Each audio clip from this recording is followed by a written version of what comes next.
So I've been watching these videos of the top 10 YouTubers, you know what I'm saying? Like these YouTubers that you guys think are the top 10. Man, these lists doesn't make any sense. I don't know where you getting like your information from and how you judging these players. I'm gonna make my own list of the top 10 YouTubers that I believe are actually good. Now, in order for me to judge whether you should be on the list or not, you literally gotta fit these criteria. You gotta be at least one or two of these. You gotta either do pranks on YouTube, vlog on YouTube, play 2K, do challenges, or you got known through YouTube. If you don't have at least two of these, then you would not be on the list. Does it get this clear? Because if that's the case, I would have put in Devin in the Lab, J-Law B-Ball, all those type of players that could have been in the list, but they don't really fall into this criteria. So these are the players that I believe are the top 10 in the YouTube community. Now for my number 10 spot, I got Sauce De La Ghetto. I was gonna put Ty the Guy, but I'm sorry Ty the Guy, your homeboy Sauce, he really do got the sauce. Okay, Sauce De La Ghetto, he's around 6'1", 6'2". This man, he's a bucket. The main reason why I'm putting him on this list is because the heads he pull up is crazy. When I'm judging these players on this list, I'm going by how good you is in a 1v1, how good you is in a 5v5. In a 1v1, Sauce De La Ghetto, he can do his thing. He can get open. He's not short, he's pretty tall, so he could back down the defenders if he needed to, but he doesn't need to. He got a good jumper that he can rely on, good hezzy, and he also has good handle. So that's why he got to be on the top 10. Now when we're talking about the 5v5, I can see him running down the court and being able to hezzy pull up on some KD type of stuff. I'm not comparing him to KD, don't get it twisted, but I'm just saying the way KD be coming up and pulling up, he can do that as well. Not as saucy, but he does have it there. So we can say that he's one of those type of players that he can get hot, and when he get hot, he stays hot. His defense is pretty good. I wouldn't say it's the best, but it's pretty good. He actually knows how to play defense. Most of these YouTubers that claim to be defensive gods don't even know how to slide their feet. They don't even know how to do basic defensive slides. But Sauce De La Ghetto, he's able to do that. But I can't really put him any higher than this because I can tell by the way he plays, his IQ is not really that good. I'm pretty sure he's not the type of player to be able to read a screen that's coming and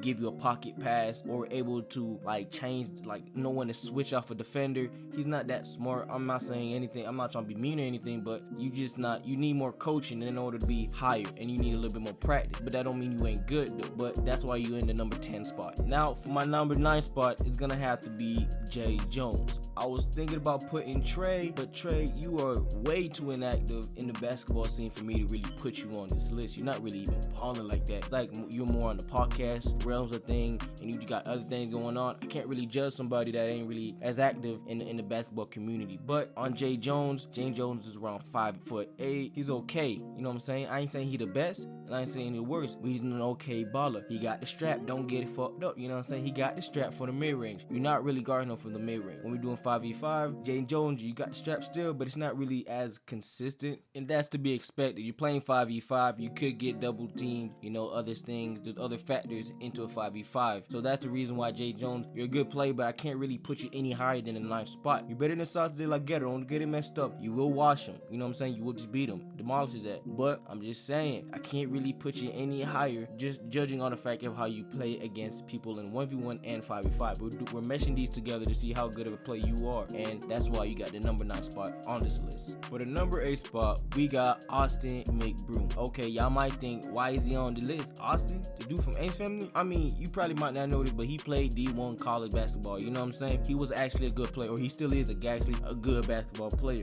I don't know why Google got him listed as 5'9", doesn't make any sense, but he's a 6-foot guard. He's a 6-foot point guard. He has a strap. I was gonna put this dude named Kenny. I was gonna put him on the list, but the difference from Austin and him, his dribbling moves are kind of like Julian Newman. They just for show, he just dribbles laterally and he doesn't really go nowhere. Austin McBroom, he uses his dribble in order to get past the defender and make a shot or make a layup. As you can see from Austin McBroom's play style, we can see that he's a smart guard. You can see how he can pass the ball to the big man. You can see how he pulls up. His pull up from the 3-point line is straight butter. This man, he's doing it on a D1 level. Do you really think he can't do it against these YouTubers? Exactly. You're tripping if you think he can't. But Austin McBroom, he's a good basketball player. I wouldn't say he's that quick, but I say he got the quick first step on you. He's able to get a quick first step on you and get past you. And when he get past you with that quick step. It's up to you whether you want to guard it or let him score the basket. Austin McBroom, I can see him beating Jay Jones and also Sauce, but I can't really see him beating any of the other players I got listed ahead of him, and that's the reason why I got him listed as number 8. Now for my number 7 spot, we got none other than Duke Dennis. He's around 6'3", and yes, this man is listed above all those other players. Now he's a good player. He got a strap. He can shoot from 3-pointer. He's kind of like Austin, but bigger and with more defense. I can see him being real effective against people in a 5v5. This man is cold. He can really get to the paint. He can dunk. He's athletic. He's not slow like these other players. I'm saying that he's a good basketball player. He knows how to play defense. He knows how to slide his feet. He knows how to get a hand up in front of you so you can't shoot. He's a good all-around basketball player. But I'll say his only flaw is his IQ. He's not really that smart. His shot selection doesn't really make that sense sometimes, but he got to do what he got to do. It doesn't really matter who's on his team. He could really hold the team on his back. And if he really took this basketball stuff serious, I could really see him being like playing some type of college basketball or like playing in the G League or something if he really took this serious. If you don't think so, watch his games and tell me if this man was starting to play basketball at the age of like 9 like these other NBA players, and tell me that he wouldn't be cold. Exactly, he would have been cold as hell. But this is the reason why I got him listed as number 7. Okay, now who I got at the number 6 spot is LSK. And let me say this, LSK is the only 2K hype, like the 2 hype member that should be in any of these lists. He's 6'10", got okay defense for 6'10" players. I don't want you guys getting mixed up. Being 6'10" does not mean you are always the best. Okay, he's good, he's strong, he can back you down, but we gotta think about this in a 1v1 and a 5v5 situation. LSK can't play without the ball. It's just really that simple. If he doesn't have the ball in his hand, he's not rolling off of picks, he's not setting screens, he's not really doing anything real effective on the off ball. On 1v1, he's an okay player, but he really hasn't played any real comp. And when he does play comp, we see he doesn't do the best. So I can't really list him as number 1 as these other lists be doing. I think you're being a little bit biased because he's 6'10". We gotta be realistic. We gotta look at his skill set, and we gotta look at how he plays in a 1v1 and a 5v5 situation. And if we're talking that case, we got LSK listed as number 6. I wouldn't say he's stupid, he's good, but we know that he's injury prone, so he would not be playing 100%. He will be playing you, but we can't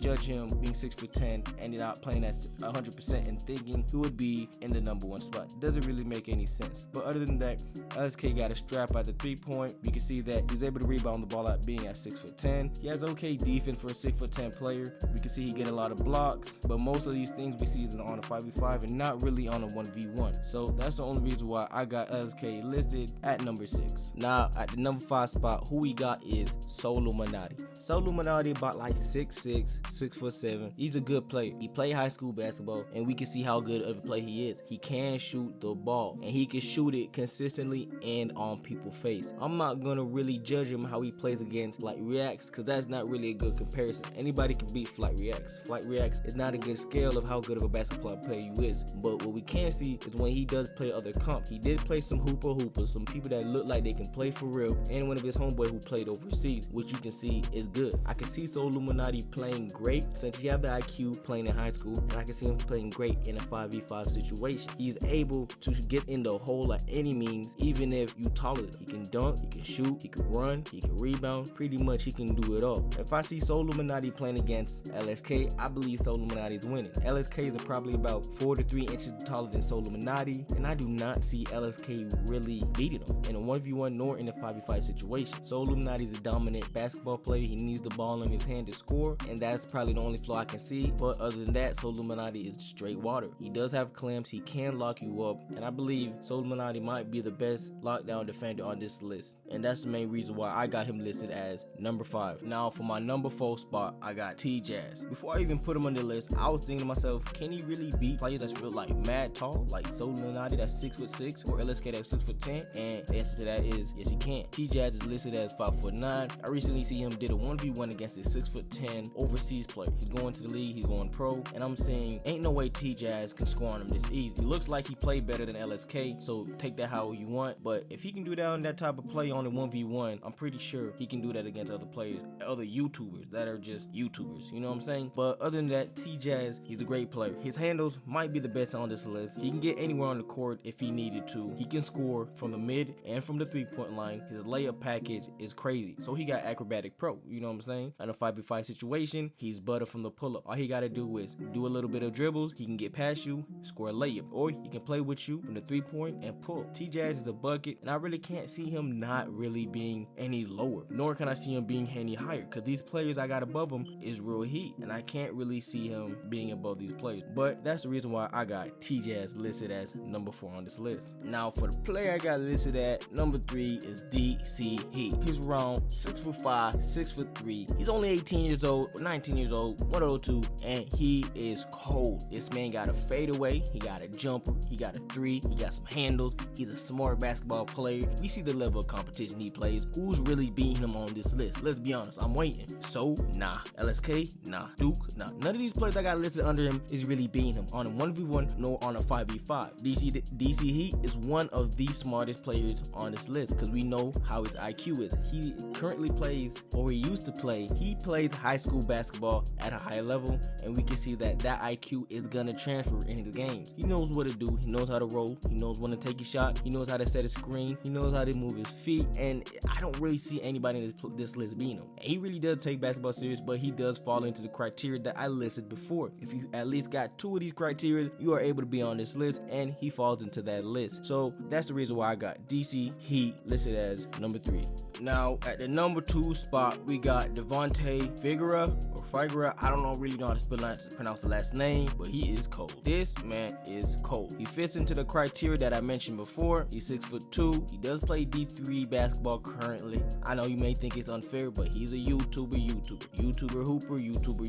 He falls into the category that I mentioned. He can play ball. That's all you really need to know. This man is cold. He got the step back, got the handles, he got the pull up. He can play shorter people, he can play taller people. He's smart on defense, he's smart on offense. Doesn't really need the ball to score. He can easily run, pick and roll. He can do it all basically. This man is crazy. He's athletic to a certain extent. I ain't gonna say he Russell, but he's good. He will block you. He will glass your layup off the backboard, and he can do it all basically. I don't really see nobody under him really beating him. On a 1v1, he is good. He's elite on the 1v1 level, and on the 5v5, he is elite as well. We can see how he plays, how he shoots. There's nothing really I can say about this player that will make you know how good of a player is. Other than that, that's the reason why I got him listed as number 2 on this list. Now for my number 1 spot, last but not least, who we got for the number 1 spot? We got Flight Reacts. Yes, 6'3" point guard, perfect player to play.